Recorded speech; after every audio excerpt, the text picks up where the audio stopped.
What's up, YouTube? It's the Action Figure Grader coming back to you with another price guide with recent sales on eBay. This time focused on ungraded, but complete, I think, for most of these. Action figures and playsets and vehicles. Lots of good items here. I think that there was one seller that just like sold a bunch all at auction that all ended. And I thought the prices were really nice. And there's even one rare Toltoys item at the end of this video, so stick around for that. As always, thank you to my Patreon supporters. You guys allow this channel to happen. You guys have really helped out a lot this year, and we're getting close to the new year. I think I'm going to try to put together a best of kind of video series when I get back into town. I'm pre-recording this one for while I'm out of town. But when I get back in, I'll try to put together kind of my big pickups for the year. Maybe do one on loose graded, one on vintage Kenner mint on cards, maybe one on comic books, something like that. So I try to do that, you know, every year now because I think it's fun to look back and see how the collection changed. And I certainly picked up quite a few really nice items this year. This coming year is going to be a lot different. It's going to be a lot less probably a lot smaller items, and just don't have the disposable income that I used to. So but you know, this is the joy of collecting, right? It's to look back and see what's in your collection, enjoy what's already in my collection. And so we'll kind of do that probably next week when I get back into town. But let's go ahead and dig into some items. I was going to put the Toltoys item at the end, but for some reason I put it at the beginning. So we're going to get the best one out of the way first. And this is a Toltoys land speeder from 1978. You can see the Toltoys logo there. So this was available only in Australian and New Zealand market. Now this was not mint and sealed box. This had the inserts, but it did not, you know, it was not still sealed. It shows the item here. I'm assuming that the land speeder itself has the same date stamps and markings as the US release. It looks, no, I'm sorry, I take that back. This one does have Toltoys on the bottom of it. So again, I don't know much about Toltoys items, but this one does say made in Australia by Toltoys Limited. So, you know, when I was looking at the sales price, which was 1,500 Australian or 1,000 and change US dollars with only one bid on this one, I was like, well, I guess they're just buying the insert and buying the box and the catalog there, because I always assumed that the land speeder itself was exactly the same as the US market. Clearly that's not the case, since it states on the bottom there, made in Australia by Toltoys. So very cool to see that. I know that Palitoy has its own, and obviously the US market has its own, but I did not realize that Toltoys had their own.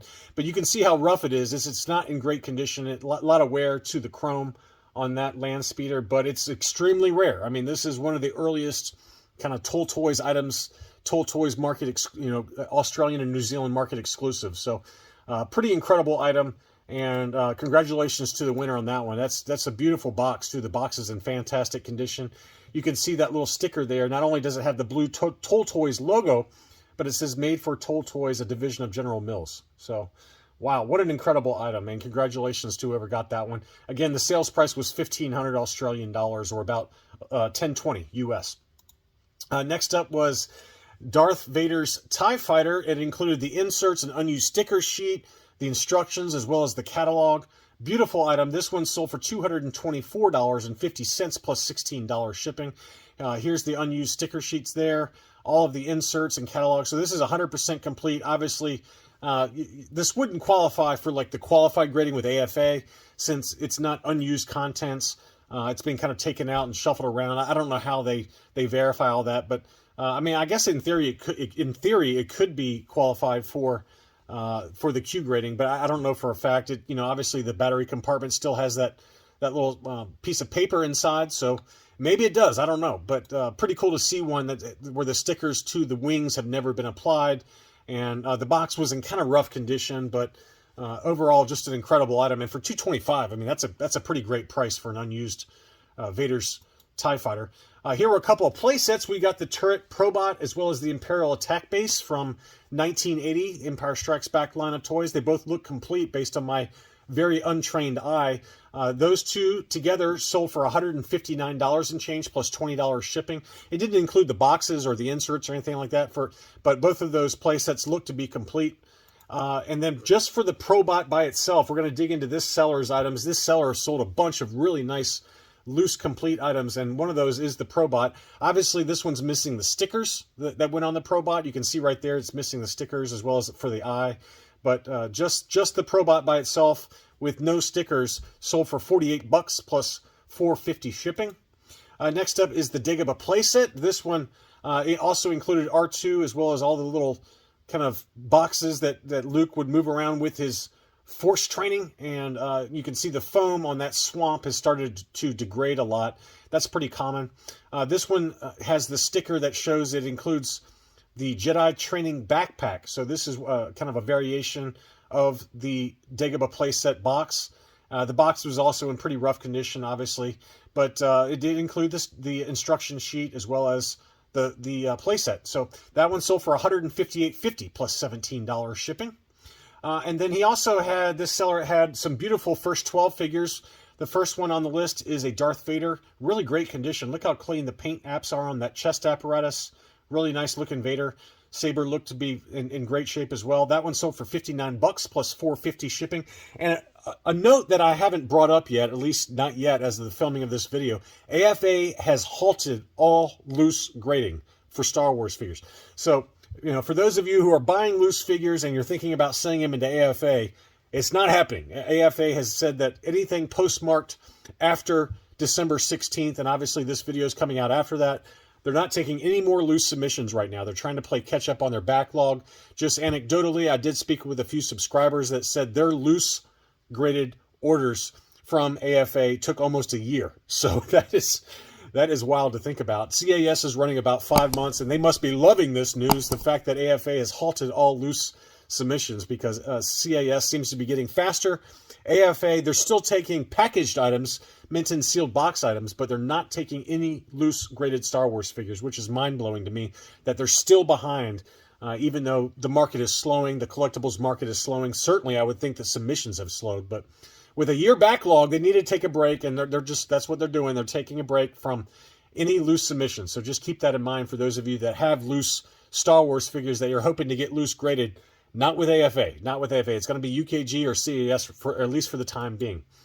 Next up was an original Jawa, and this was the no bump blaster. So that's the early blaster that also came with the vinyl cape Jawas. This one sold for $40 plus $4.49 shipping. The hand did have some wear to it. I'm sure the other hand did as well, so keep that in mind.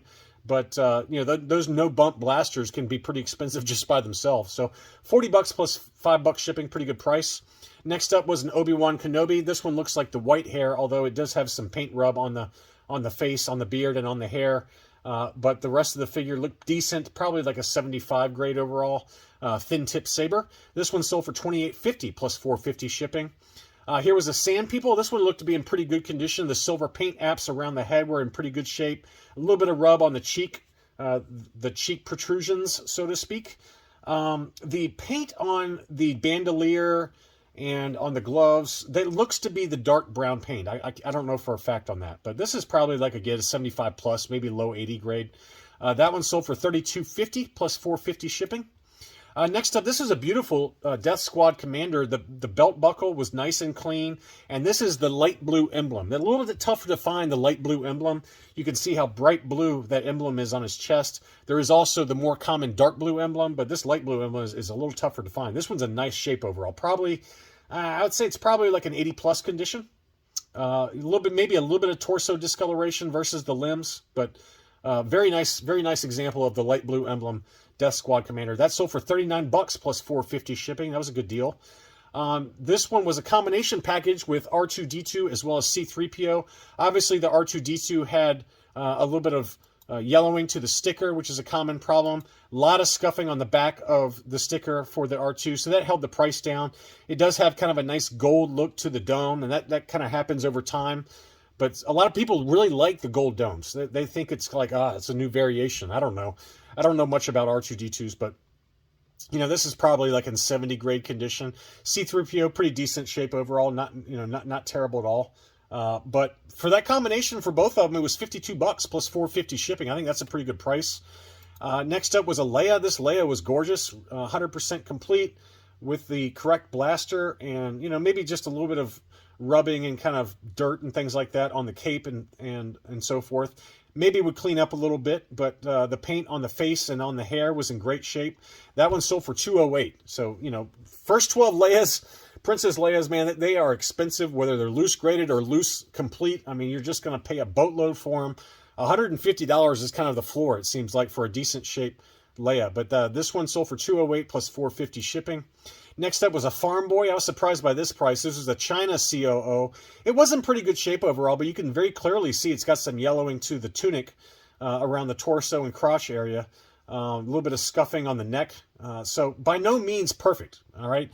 But still loose, incomplete, or excuse me, loose complete, but ungraded. This one sold for $208 plus $450 shipping. So pretty big demand for the China raised bar COO. As you can see, that China is raised up on a little bar there. But beautiful figure. You know, loose complete or loose graded. I think you're talking 350 to 400, maybe 450 on the top end.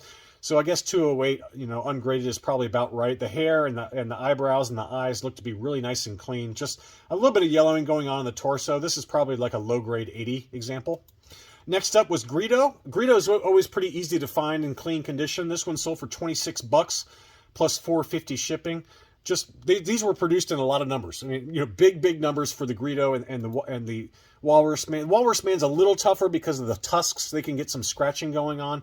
The Hammerhead, you know, he's another one that's usually pretty cheap. This one sold for $16.50 plus $450 shipping. Here was a Hong Kong COO Boba Fett. This one was in pretty clean condition.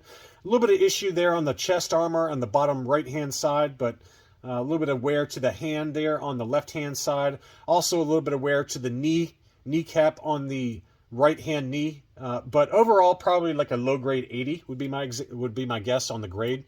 But a very pretty example for $61 plus $450 shipping. That's a great price. Really great price for a nice Boba Fett. Let's see. Next up was a really nice Lily Letty Yoda. So this is the Regresso Lily Letty Yoda. You can see it's got some paint splotches on the cane there, some green paint. That's kind of known for the Lily Letty made in Mexico Yoda. It always has really tacky paint that comes off really easily.